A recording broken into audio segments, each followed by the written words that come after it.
मेरी शादी arrange marriage थी। माँ-बाप ने लड़के को पसंद करा था। मुझे भी सामने से दिखाया गया था, लेकिन मैंने उससे ज़्यादा बात नहीं करी थी। सिर्फ़ थोड़ी-सी दुआ सलाम हुई और मैं सबके बीच में बैठी रही। ना तो मेरे माँ-बाप ने ये कहा कि अलग से जाके बात करो, ना ही उन लोगों ने किसी ने कहा। बस खाली एक नज़र मैंने लड़के को देखा, एक नज़र उसने मुझे देखा और हमारा रिश्ता तय हो गया। खैर, रिश्ता तय होने के बाद में नॉर्मली रही सारी चीज़ें। घरवालों ने थोड़ा बहुत दान-दहेज खरीदा, क्योंकि मैं बेबाप की बेटी थी और इसी वजह से उनसे हमने कह दिया था कि हमारे पास ज़्यादा दान-दहेज तो है नहीं।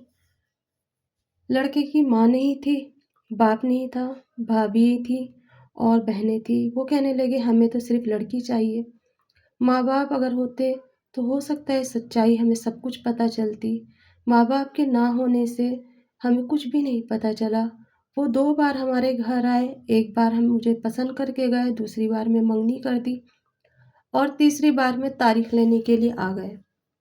अम्मी ने भी ये सोच लिया कि अकेला लड़का है, लड़की हमारी राज करेगी, क्या छान-बिछोड़ करनी। थोड़ी बहुत छान-बिछोड़ करी, पता चला ख़ानदानी लोग हैं, लड़का ठीक है और अपना आराम से रह रहा है। बस उसका काम देखा, ये नहीं पता था कि उसके काम के साथ-साथ वो कुछ और भी काम करता है या नहीं। अक्सर माँ-बाप कभी-कभी धोखा खा जाते हैं। कहते तो हैं कि अगर लव मैरिज करो तो उसमें ही धोखा होता है। मैं कहती हूँ अरेंज मैरिज में भी बहुत धोखे होते हैं। उस लड़की की कोई डिमांड नहीं थी, ना उसकी बहन की थी, ना उसकी भाभीयों की थी। बड़ी खुशी-खुशी से हमारी शादी का इंतज़ाम हो गया और वो दिन भी आ गया जब मैं उसके घर दुल्हन बन के गई। जब मैं उसके यहाँ दुल्हन बन के गई, सारी रस्में बहुत अच्छे से चल रही थी।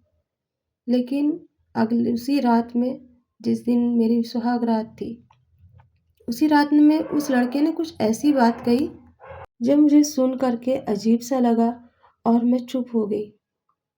उसने मुझसे कहा कि मुझे मेकअप बिल्कुल पसंद नहीं है, तुम मेकअप बिल्कुल नहीं करना। जबकि वो प्रोफ़ेशनल काम करता था, उसका काम बहुत अच्छा था और उस चीज़ में ये सारी चीज़ें नॉर्मल होती हैं। लेकिन मुझे बड़ा ताज्जुब-सा हुआ कि आखिर उसने मुझे ऐसा क्यों कहा? मैंने उस रात तो कह दिया ठीक है, मैं नहीं करूँगी और उसने मेरा सारा मेकअप उतरवा दिया।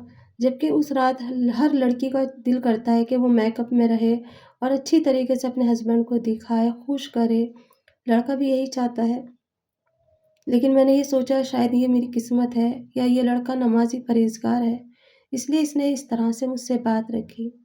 वैसे तो वो लड़का नॉर्मल था और मॉडल भी था साथ में, लेकिन मुझे लगता है कहीं न कहीं वो सनकी भी था, जिसने मेरी एक ज़िंदगी को ऐसा बद से बदतर कर दिया कि मुझे पता भी नहीं चला और उसने ज़िंदगी को हराम कर दिया मेरी। खैर, मेरी शादी के अगले दिन वलीमा था।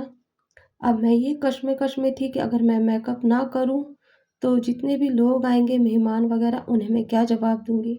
और अगर मैं मेकअप कर लेती हूँ, तो ये नाराज़ हो जाएँगे, मैं क्या करूँ?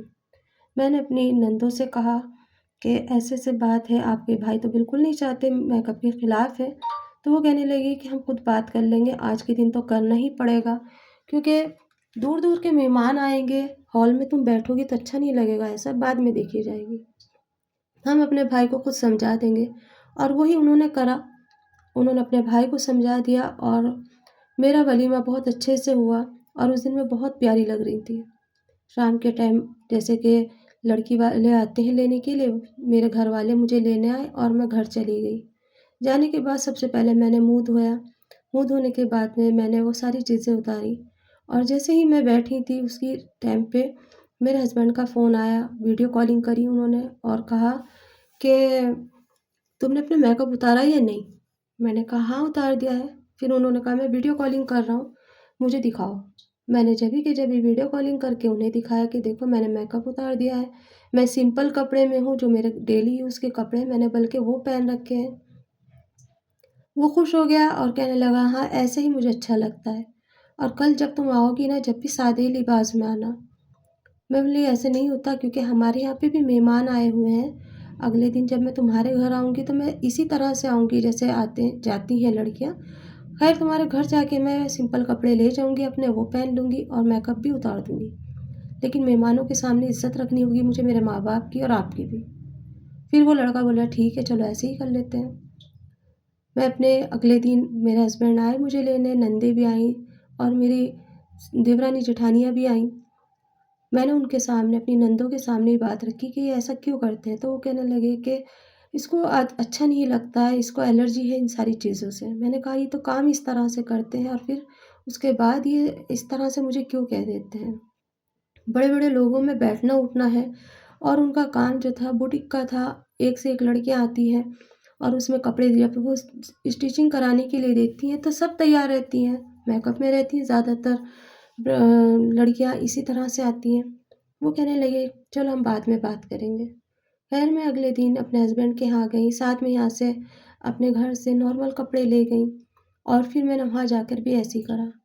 जाने के साथ सबसे पहले मैंने मुँह धोया और सारा मेकअप उतार दिया और फिर अपने सादे सिंपल कपड़े पहने, सही सिंपल से बाल बनाए और मैं बैठ गई। जो भी कोई आस-पास वाला आता तो वो देखता और पूछता दुल्हन कहाँ है? अब मैं उन्हें क्या बताऊँ कि मैं ही दुल्हन हूँ। लेकिन मेरे हस्बैंड ने सारा मेरा सोलह सिंगार हटा दिया। दिल ही दिल में अजीब-सी कश्मकश चल रही थी लेकिन बोल भी नहीं सकती थी। अगर सास होती तो उनसे कुछ कहती।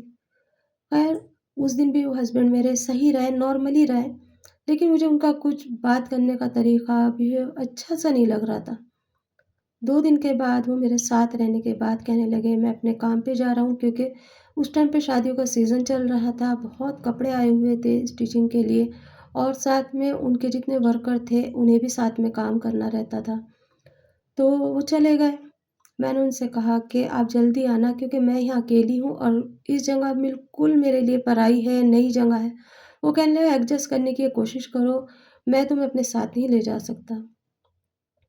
बस मैं चुप हो गई, अकेले पकाती, अकेले खाती, नंदें अपने-अपने घर चली गईं और देवरानी जेठानी सब अपने-अपने घर चली गई। उस रूम में मैं अकेली रहती और मैं ये सोचती कि अगर साथ में ले जाते तो अच्छा रहता, लेकिन अब मैं क्या करूँ? खैर वक़्त गुज़रता चला गया, वो फिर बीच में आते रहे, जाते रहे, लेकिन लगातार नहीं आते थे। बस कभी 1 महीने में आ जाते, कभी 15 दिन में आते, कभी-कभी 2 महीने भी हो जाते।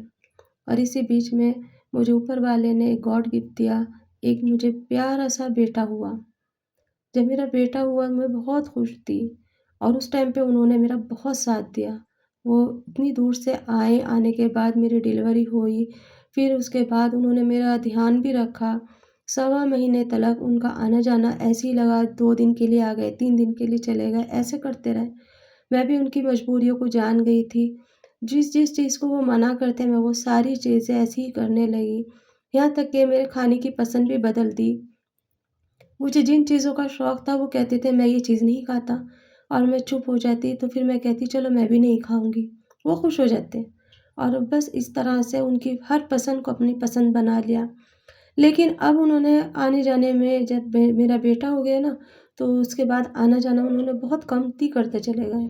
पहले हर महीने आते थे, अब 2 महीने में आने लगे, फिर 3 महीने में आने लगे, ऐसे करते-करते अब 6 महीने में आने लगे।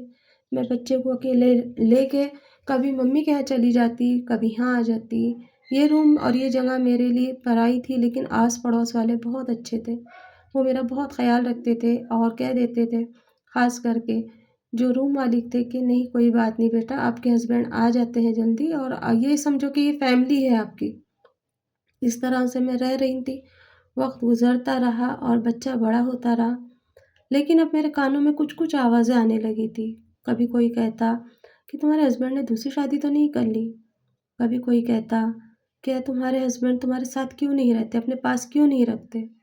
तुम भी उनके साथ चली जाओ रेंट पे तो तुम यहाँ अकेली रहती हो, वो वहाँ अकेले रहते हैं। मेरे भी दिमाग में ये बात आने लगी कि आखिर ऐसी क्या मजबूरी है जो मेरे हस्बैंड मुझे अपने साथ नहीं रखते। मैंने अपने भाई से कहा कि भाई कुछ तो बात है, शादी को 2 साल हो गए हैं और ये मुझे अपने साथ रखने को तैयार नहीं। थोड़ी तो खबर निकालो कि आखिर बात क्या है? मेरे भाई ने कहा तुम शक करती हो, अक्सर ऐसा होता है कि आदमी परेशान रहता है और उसका कारोबार कुछ इस तरह का है कि वो तुम्हें नहीं रख सकता। फ़िक्र मत करो, एक वक़्त आएगा वो तुम्हें अपने साथ रख लेगा। आस-पड़ोस की वजह से और रूम मालिक की वजह से मैं आराम से वक़्त गुज़ार रही थी, लेकिन एक दिन अचानक जब मेरे हस्बैंड आए, तो मैं ऐसे ही उनका फ़ोन देखने लगी। अव्वल तो वो कभी अपना फ़ोन मुझे देते नहीं थे। रात में भी वो काफ़ी-काफ़ी देर चुपके-चुपके बात करते और मैं समझ ही नहीं पाती थी क्योंकि मुझे बच्चा पास में रहता था और वो कह देते थे तुम करवट लेके सो जाओ, मैं भी थोड़ा क्लाइंट से बात कर रहा हूँ। और इस तरह से ना एक दिन अचानक मेरे हाथ में फ़ोन आ गया। बस उसके अंदर मैंने कुछ चैटिंग देखी, क्योंकि मेरे हस्बैंड नहाने के लिए गए थे और वो फ़ोन ऐसे ही छोड़ गए थे। बार-बार कॉल आ रही थी। मैंने अचानक में ऐसे ही कॉल आ रही थी रिसीव कर ली। वहाँ से कोई लेडीज़ थी, उसने मुझे मेरी आवाज़ आने से पहले ही वो खुद ही बोलने लगी। वो सब सुन के मेरे कानों में मुझे यकीन ही नहीं आया। इसके आगे की कहानी कल मिलेगी आपको।